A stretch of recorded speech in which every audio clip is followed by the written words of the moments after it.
warahmatullahi wabarakatuh. Perkenalkan, saya Mbak Chandra Kirana Ramadhani dengan NIM E1E02-164, Program Studi Guru Pendidikan Sekolah Dasar, Fakultas Keguruan dan Ilmu Pendidikan Universitas Mataram. Pada video kali ini, saya akan sedikit membahas terkait dengan kesulitan belajar bahasa pada anak. Adapun subbahasan materi yang akan kita bahas yang pertama yaitu hakikat bahasa dan bicara. Yang kedua yaitu penyebab kesulitan belajar bahasa dan yang terakhir yaitu asesmen kesulitan belajar bahasa. Baik teman-teman, sebelum menuju materi utama, alangkah baiknya kita mengetahui definisi dari bahasa dan bicara. Bahasa itu sendiri merupakan keterampilan kunci yang membedakan manusia dari makhluk lainnya di dunia ini. Menurut Lerner, bahasa adalah sistem komunikasi yang terdiri dari bicara, membaca, dan menulis. Sedangkan berbicara itu adalah bentuk penggunaan bahasa melalui kata-kata yang diucapkan. Penggunaan kata-kata ini melibatkan orang berbicara.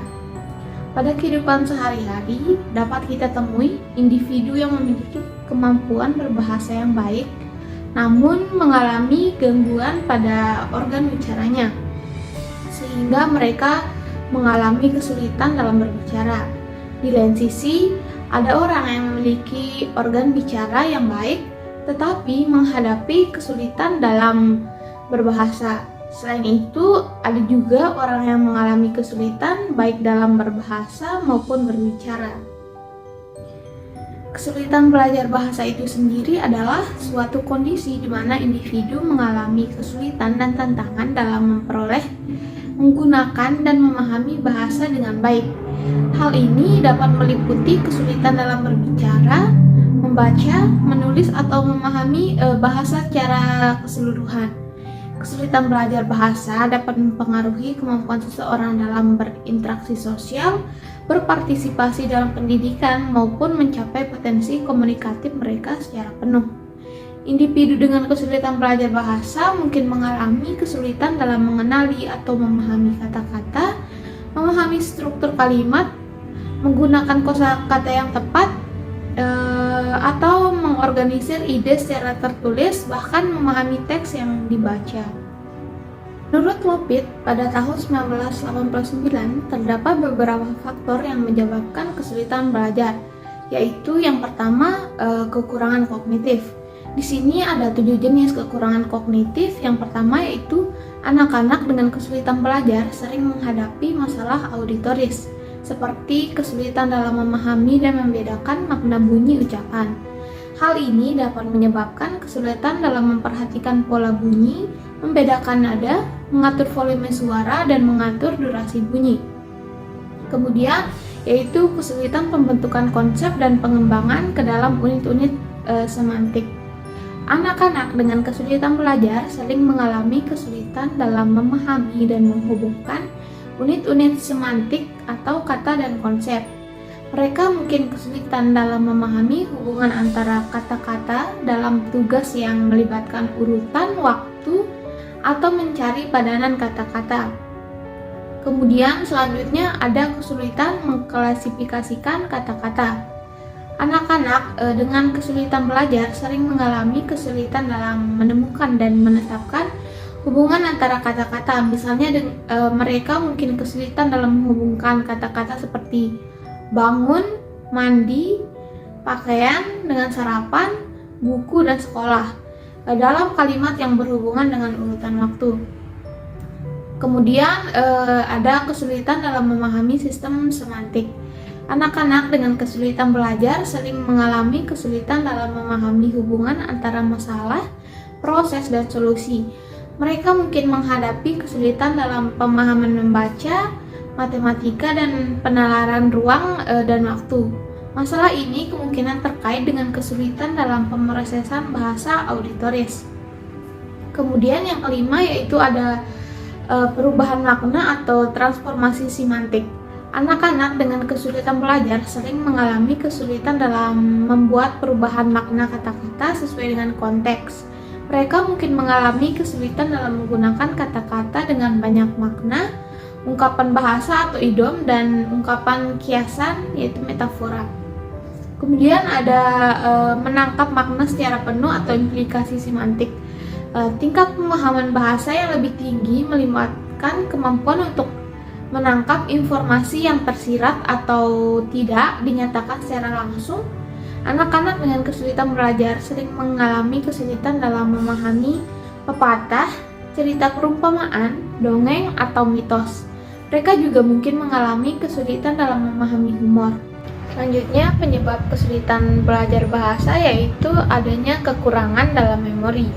Hasil-hasil penelitian menunjukkan bahwa anak berkesulitan belajar sering memperhatikan kekurangan dalam memori auditoris.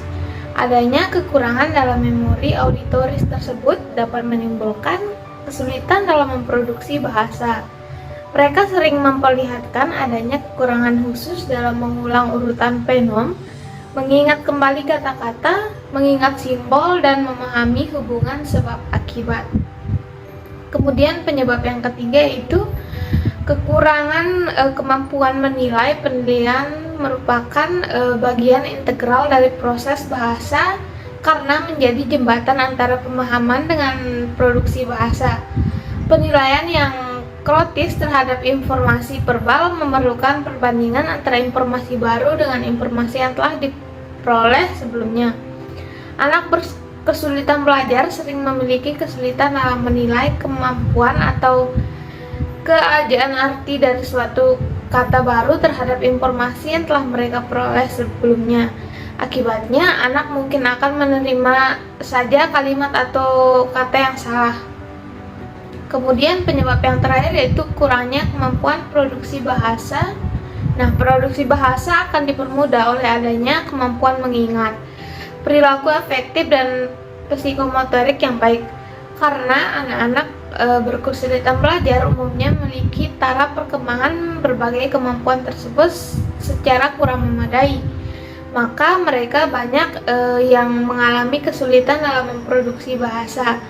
Ada dua jenis kemampuan produksi bahasa, yaitu yang pertama kemampuan produksi konvergen dan kemampuan produksi divergen. Kemampuan produksi konvergen berkenaan dengan kemampuan menggambarkan kesimpulan logis dari informasi verbal dan memproduksi jawaban semantik yang khas. Kemampuan produksi divergen yaitu berkenaan dengan kelancaran, keluasan keaslian, dan keluasan bahasa yang diproduksi.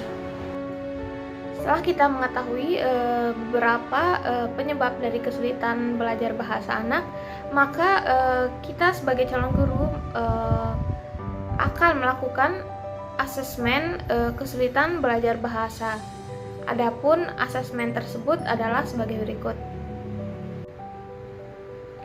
Ada dua macam jenis asesmen, asesmen formal dan informal, di mana asesmen formal umumnya telah dibakukan dan sedangkan asesmen informal sering tidak dibakukan. Asesmen formal bahasa Indonesia belum banyak dikembangkan karena kajian tentang kesulitan belajar masih berada pada tahap permulaan. Untuk menguasai kondisi yang kurang menguntungkan tersebut, berbagai tes bahasa Indonesia yang digunakan di sekolah dapat digunakan sebagai alat asesmen. Tes konsep-konsep dasar cipta Bohem mungkin merupakan salah satu instrumen asesmen formal yang dapat diadopsi di Indonesia, khususnya untuk anak-anak usia sekolah permulaan. Tes tersebut dirancang untuk mengevaluasi pengetahuan dan pemahaman anak tentang konsep-konsep dasar kuantitas, ruang, waktu, dan kombinasi dari aspek-aspek tersebut. Tentu saja tes tersebut perlu diadaptasikan dahulu dengan kondisi budaya Indonesia, misalnya dengan memodifikasi gambar-gambar dalam tes tersebut dengan benda-benda yang lazim ditemukan di Indonesia. Baik teman-teman, mungkin hanya ini yang dapat saya sampaikan. Saya ucapkan terima kasih atas perhatiannya dan mohon maaf apabila ada kata yang salah. Sekian, assalamualaikum warahmatullahi wabarakatuh.